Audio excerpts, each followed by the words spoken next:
mendapatkan rekaman yang baru. Kali ini lebih mengerikan. Ada sosok perempuan berambut panjang mengenakan gaun putih berwarna kekuningan.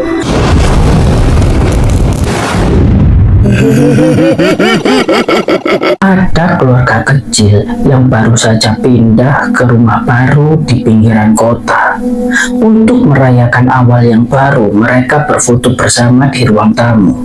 Tapi saat hasil foto keluar dari kamera Polaroid, mereka melihat hal yang tak bisa dijelaskan. Oke, langsung saja buka telingamu karena suara dari kegelapan sedang mencari siapa yang benar-benar berani untuk mendengarnya. Keluarga Andra terdiri dari Andra, istrinya yang bernama Dina, dan dua orang anak mereka, yaitu Naya yang baru saja berusia 7 tahun dan juga Raffi yang baru berusia 10 tahun. Mereka baru saja pindah ke rumah yang mereka beli dengan harga yang cukup terjangkau lewat lelang bank. Rumah tua itu tampak biasa, meski sedikit agak kusam dan taman kecil yang mulai ditumbuhi rumput. Mereka nggak percaya bisa membeli rumah sebesar itu. Dan meski beberapa tetangga sekitar tampak enggan untuk berbicara banyak dengan mereka nggak curiga sedikit pun. Hari itu, Dina membersihkan gudang. Dia menemukan adanya sebuah kamera Polaroid tua. Ia berpikir akan sangat menyenangkan apabila mereka semua berfoto bersama menggunakan kamera itu. Foto diambil oleh Dina menggunakan tripod dan juga timer otomatis. Tapi saat hasil foto itu keluar dari kamera Polaroid, tiba-tiba Naya menunjuk gambar itu. Bu, itu siapa yang berdiri di belakang kita? Seketika, Andra dan Dina terdiam membeku. Di antara mereka berdiri seorang perempuan berambut panjang menutupi muka, menggunakan gaun putih kekuningan dan sangat dekat dengan mereka. Awalnya mereka berpikir untuk mencoba berpikir secara logis. Mungkin itu adalah efek kamera atau hanya sebuah bayangan. Tapi keesokan harinya, anak mereka yang pertama, yaitu Raffi, mulai mengeluhkan bahwa dia melihat ada kakak perempuan yang duduk di kamarnya tadi malam. Kan Raffi anak pertama, otomatis dia nggak punya kakak kan? Iya kan?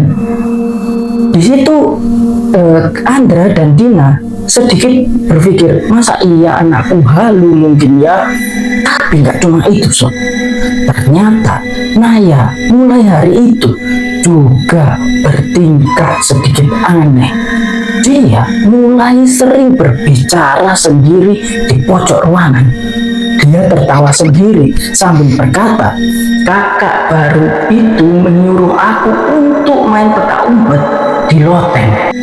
Andra melihat anaknya berkata seperti itu langsung cemas. Dia coba ngecek ke loteng, tapi yang ia temukan hanya sebuah gumpalan debu dan perabot tua. Namun di situ Andra juga menemukan sebuah bingkai lawas yang di dalamnya ada foto sebuah keluarga. Mungkin itu keluarga sebelum dia yang tinggal di situ. Anehnya, foto keluarga itu sama persis tempatnya seperti yang mereka foto, yaitu di ruang tamu. Dan di foto itu juga ada perempuan misterius yang sama seperti foto mereka. Malam-malam berikutnya, gangguan makin sering terjadi. Dina mulai sering terbangun malam hari. Tengah malam dia sering terbangun karena dia mendengar ada suara langkah kaki dari atas plafon rumahnya. Hingga suatu malam, Andra dengan mata kepalanya sendiri, dia melihat ada perempuan yang berdiri di sudut ruangan, menatap ke arahnya tanpa berkedip sama sekali. Andra mencoba untuk mendekatinya, tapi perempuan itu langsung hilang, hanya meninggalkan bau busuk dan beberapa helai rambut yang menempel di dinding. Dina melihat kejadian akhir-akhir ini, dia mulai was-was. Dia mulai menyelidiki siapa pemilik rumah ini sebenarnya. Lalu dia menemukan adanya sebuah catatan milik seorang remaja perempuan yang bernama Laras. Di catatan itu tertulis, keluarga pemilik rumah itu semuanya tewas karena kebakaran yang entah apa penyebabnya. Waktu itu Laras tidak ikut terbakar, Laras tidak ikut menjadi korban karena Laras sedang berada di sekolah saat peristiwa itu terjadi. Namun seminggu kemudian Laras ditemukan di ruang tamu.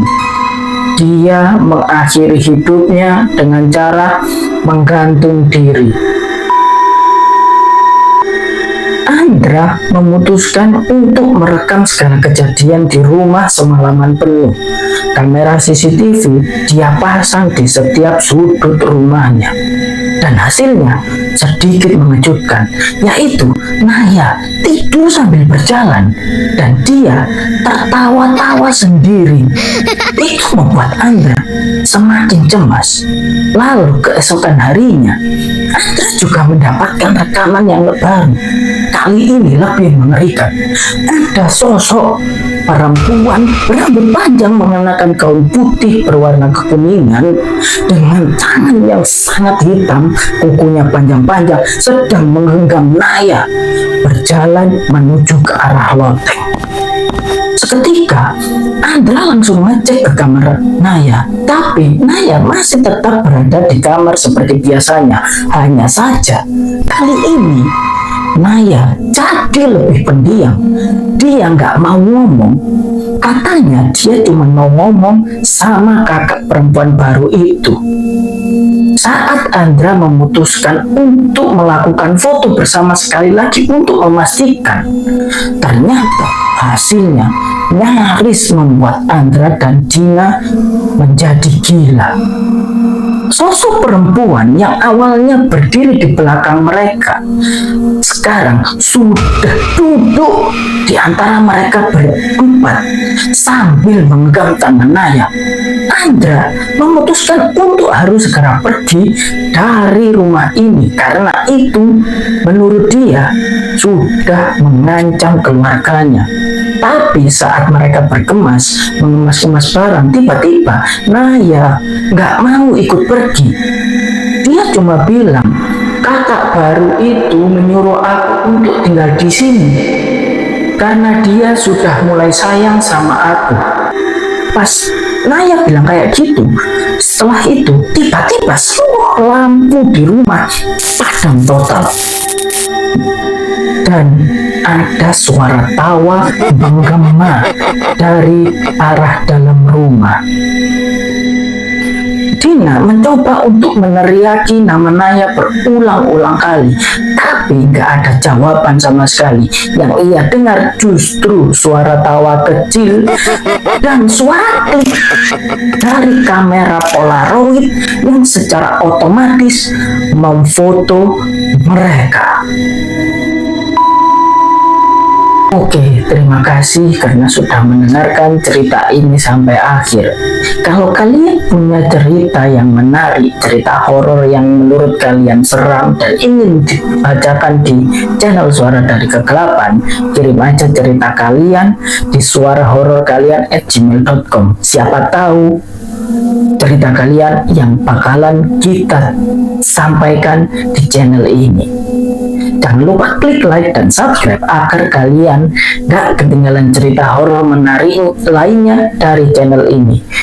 Untuk sekarang segitu dulu. Terima kasih. Wassalamualaikum warahmatullahi wabarakatuh.